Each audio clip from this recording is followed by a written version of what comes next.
Tujuannya apa itu semua? Sekali lagi, kita kan ingin bebas dari berhutang ala didikan IMF, betul kan? Maka ubah cara berpikir ekonominya, pakai modern ekonomi teori, yaitu negara yang mempunyai sumber daya alam berbeda cara bekerjanya dengan mereka yang tidak punya sumber daya alam. Kita kok sekarang mikirnya bertindaknya seperti negara miskin, cari hutangan. Itu kuno. Kita kufur nikmat kalau kayak begitu. Sumber daya alam yang kita pakai dan bukan dieksploitisir ya, bukan digali, dijual, diproduksi, bukan. Asetnya itu didiamkan. Gunakan nanti buat anak cucu kita. Sekarang hanya dipakai untuk underlaying, money creator. Manfaatkan derivatnya, yaitu penggunaan uangnya menjaminkan deposit SDA tadi. Kalau sekarang kita mau punya devisa cepat selain SDA, yaitu dolar misalnya, undang semua negara di dunia ini yang tidak punya sumber daya alam. Teori sangat berbeda penggunaannya dengan pemahaman ekonomi yang saat ini difahami dan dijalankan dalam perekonomian kenegaraan yang banyak berlaku di beberapa negara. Misalnya, sebuah negara yang miskin sumber daya alamnya seperti negara Swiss, maka mereka memerlukan deposit metal berharga sebagai cadangan devisa mereka. Dan apa saja itu cadangan devisanya? Apa aja country reserve-nya? Yaitu dolar, surat berharga, juga logam mulia seperti emas. Surat berharga, logam mulia, dan cadangan devisa atau foreign exchange reserve-nya itu adalah kunci kekuatan ekonomi sebuah negara. Kalau di negara kaya deposit SDA-nya atau sumber daya alamnya seperti Rusia, Amerika, maka berbeda cara pengelolaan ekonominya. Mereka, negara-negara yang memiliki SDA tadi, sumber daya alam, bisa jadi money creator berbasis aset mereka, berbasis cadangan minyak bumi mereka, cadangan gas mereka, semua bisa diterbitkan surat berharga dalam tanda petik. Sama seperti kita, Indonesia. Kita kalau Kementerian ESDM-nya kreatif, ya buatlah reserve issuer atau penerbit kekayaan negara berbasis minerba. Kita kan punya SKK Migas, Satuan Kerja Khusus untuk Migas. Itu adalah BUMNK sebenarnya. Paham kan? BUMNK, Badan Usaha Milik Negara Khusus. Seperti zamannya Pak Ibnu Sutowo dulu. Kalau lupa nanti saya jelaskan di chapter yang lain. Mengapa kita ke depan tidak buat SKK Minerba, Satuan Kerja Khusus Minerba, atau bentuk lain dari Badan Usaha Milik Negara Khusus Minerba, mineral dan batu bara. Cara kerjanya adalah, tugas pertama mereka adalah menghitung aset negara berbasis mineral batu bara tadi dan menerbitkan surat berharga. Nanti siapa yang beli surat berharganya? Ya negara Indonesia sendiri, Kementerian Keuangannya. Itu semua adalah untuk fondasi underlying money creation. Setelah Bappenas menciptakan proyek berlapis ini, sekali lagi kuncinya. Badan yang nanti akan berperan penting di atas Bappenas adalah Sesdalobak, Sekretaris Pengendalian dan Pengelolaan Pembangunan, langsung di bawah Presiden, semacam Inspektur Jenderalnya Presiden zaman Repelita dulu. Tujuannya apa itu semua? Sekali lagi, kita kan ingin bebas dari berhutang ala didikan IMF, betul kan? Maka ubah cara berpikir ekonominya, pakai modern ekonomi teori, yaitu negara yang mempunyai sumber daya alam berbeda cara bekerjanya dengan mereka yang tidak punya sumber daya alam. Kita kok sekarang mikirnya bertindaknya seperti negara miskin, cari hutangan. Itu kuno. Kita kufur nikmat kalau kayak begitu. Sumber daya alam yang kita pakai dan bukan dieksploitisir ya, bukan digali, dijual, diproduksi, bukan. Asetnya itu didiamkan. Gunakan nanti buat anak cucu kita. Sekarang hanya dipakai untuk underlaying, money creator. Manfaatkan derivatnya, yaitu penggunaan uangnya menjaminkan deposit SDA tadi. Kalau sekarang kita mau punya devisa cepat selain SDA, yaitu dolar misalnya, undang semua negara di dunia ini yang tidak punya sumber daya alam yang besar seperti India, Cina, negara-negara Melanesia. Ada lebih kali 100 negara di dunia ini yang tidak punya sumber daya alam seperti Indonesia. Kita terbitkan surat berharga berbasis mineral Indonesia tadi. Jangan sebut nilainya, sebut saja jumlahnya. Lalu katakan mereka akan membeli 5%-nya atau senilai 200 billion dolar. Bisa saja, ya kita kasih suratnya. Dan surat itu sama mereka nanti diapakan. Secara praktik modern ekonomi teori, itu untuk underlying money creation di negara mereka tersendiri. Terserah mereka mau cetak 10 kali lipat, 100 kali lipat. Toh tidak akan diambil aset tersebut, di mana mungkin 100 tahun ke depan nilainya ya juga naik 100 kali. Kita sepakat, misalnya yang 20% aset nasional kita tadi kita jual ke negara lain. Itu namanya sovereign wealth fund versi modern economy theory. Amerika itu pakai sistem ini. Buktinya mereka tidak pernah tuh sedot atau gali tambang mineral mereka, minyak mereka nggak pernah tuh. Paling-paling hanya 20% hanya untuk ekonomi mutar. Lalu misalnya lagi, apa yang Pak Karno lakukan di tahun 1955? Yaitu akan memanfaatkan mineral ini untuk kekuatan ekonomi. Yuk ulangi lagi. Namun sekarang caranya lebih elegan. Dunia tuh butuh Indonesia. Dunia sudah tidak butuh negara yang suka perang seperti Amerika. Negara juga tidak butuh negara Cina yang menjual utang ke negara lain. Jadi masa depan adalah era bergandengan tangan, era kolaborasi. Dan Indonesia punya yang dibutuhkan untuk bergandengan tangan. Indonesia punya mineral berharga. Cadangan emas Indonesia di BI kira-kira 78,5 ton atau kurang lebih nilainya adalah 50 triliun. Money creation, uang beredar saat ini adalah 5.000 triliun alias 100 kali deposit emas. Berikutnya, bagaimana kalau kita naikkan deposit tadi menjadi 1.000 ton? Berapa uang kita bisa cetak? Atau berapa money creation yang kita bisa edarkan? Sebentar, itu sebenarnya bukan urusan kita, rakyat biasa. Tetapi itu urusan pejabat yang akan mendesain grand plan pembangunan nasional.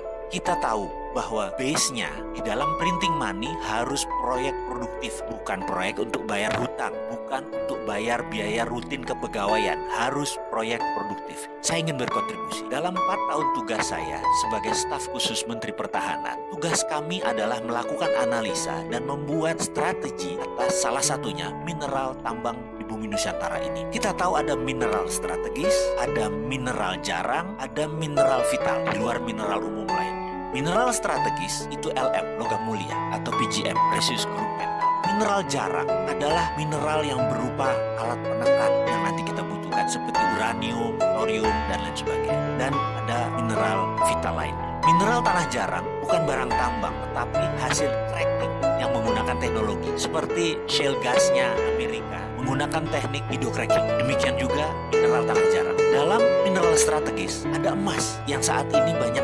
dikerjakan, dicuri dalam tanda petik oleh illegal mining atau penambang liar. Kami bekerja sama dengan IMI, Indonesia Mining Institute, yang dipimpin oleh seorang yang luar biasa dan sangat berpengalaman dalam keilmuannya, yaitu di bidang mining, adalah Bapak Profesor Irwandi. 4 tahun kami melakukan mapping pendataan bersama atas illegal mining di Indonesia. Sebenarnya bukan emas saja, semuanya, tapi kita fokuskan ke emas dulu. Kita dapat data bahwa nugget emas yang granul yang kecil-kecil itu banyak. Kemudian ada juga ingot atau emas dengan kadar sekitar 20%. Kemudian ada dore, yaitu emas dengan kadar 60-70%. Ternyata per tahunnya ada 300-500 ton dore dihasilkan oleh penambang liar ini yang dibeli oleh pedagang emas di pasaran, dan sebagian besar malah diselundupkan ke luar negeri. Ternyata ada lebih 2.000 titik penambang liar itu. Ada sekitar 200.000 orang yang hidup dari penambang liar tersebut. Jadi saya usul, bagaimana kalau ke depan Antam kita jadikan agregator mengambil seluruh dore tersebut. Untuk itu Antam memerlukan perpres, peraturan presiden untuk menunjang kekuatan Antam sebagai agregator. Sungguh, kami, dan IMI memiliki data yang lengkap. Siapa saja yang bermain di 2.000 titik tersebut. Dari mana sumber bahan baku merkurinya, air raksanya, suppliernya, pengambil hasil akhirnya. Datanya lengkap, detail, dan up to date. 300 ton itu lebih banyak dari emasnya Freeport yang hanya 100 ton. Kemarin kita mengambil Freeport itu pakai hutang sana sini. Berat tugas kita. Belum balikin hutangnya, belum bayar bunganya, belum lagi equity call atau tambahan dana pada saat Freeport ingin membangun biaya ekstra, yaitu tambang dalam, di mana Freeport ke depan adalah membangun tambang dalam. Perlu 15 billion dolar. Dari mana? Masa kita utang lagi? Wes salah. Kelola tambang rakyat itu. Walaupun masih illegal mining, kelola, baru nanti kita atur masalah legalnya. Ambil 300 ton dore tadi, kasih Antam. Setelah itu semuanya ambil oleh Kementerian Keuangan. Dalam 5 tahun ada 1.000 ton. Ini adalah solusi ke depan bagaimana kita menjadi negara berdaulat. Kita diskusi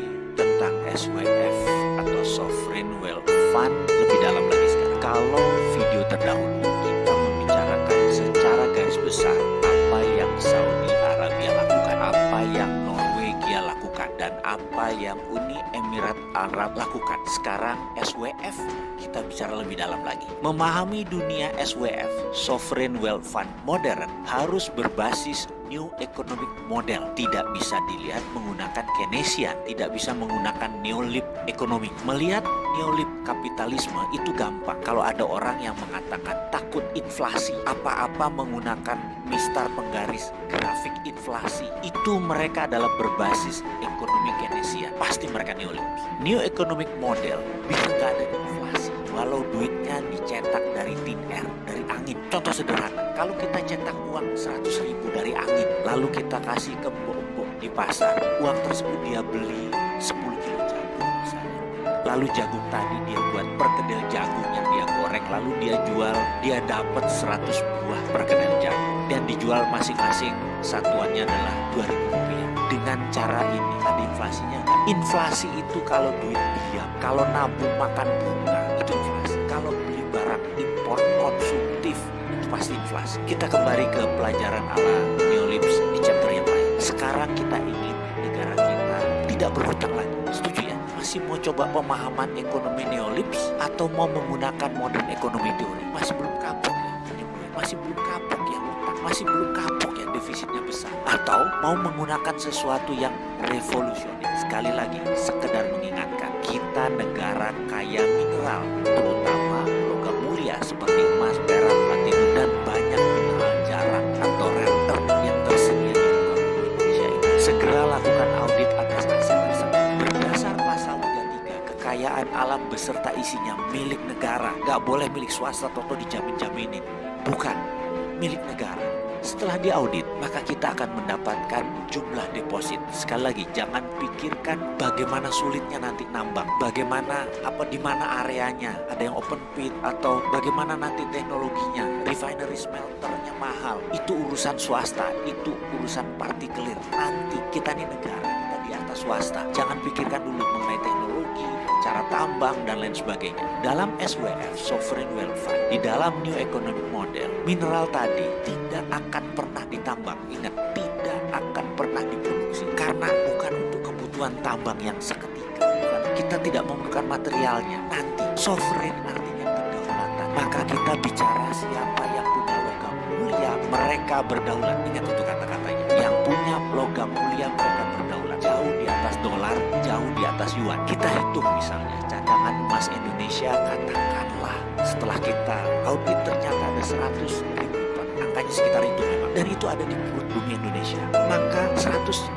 ton tadi kita terbitkan surat berharga. Dan inilah harta Indonesia. Tidak ada satupun negara yang menolak bahwa itu adalah hartanya Indonesia. Nilainya bisa bilion-bilion dolar. Jauh di atas kekayaan Amerika, jauh di atas kekayaan China. Lalu katakanlah yang 20% senilai 20 ton kita mau jual sekarang. Siapa yang mau beli? Yang mau beli adalah negara yang miskin sumber daya alamnya. Katakanlah India. Mereka katakanlah mau beli 1% atau 1.000 ton. Dia bayar sekitar 40 bilion atau sekitar 600 triliun rupiah. Atau Papua Nugini mau beli 0,2% perlu 200 ton emas. Dia bayar 100 triliun rupiah. Dengan surat berharga tadi, mereka bisa memprint mata uang negara mereka sendiri. Mau 10 kali lipat, 100 kali lipat, ya mau. Sekedar mengingatkan, 78,5 ton deposit Bank Indonesia yang saat ini kita miliki nilainya 50 triliun. Money create kita adalah 5.000 triliun, alias kita mencetak 100 kali dari jaminan emas kita. Hal itu biasa saja dan itu lumrah. Sampai kapanpun sesungguhnya cadangan emas tadi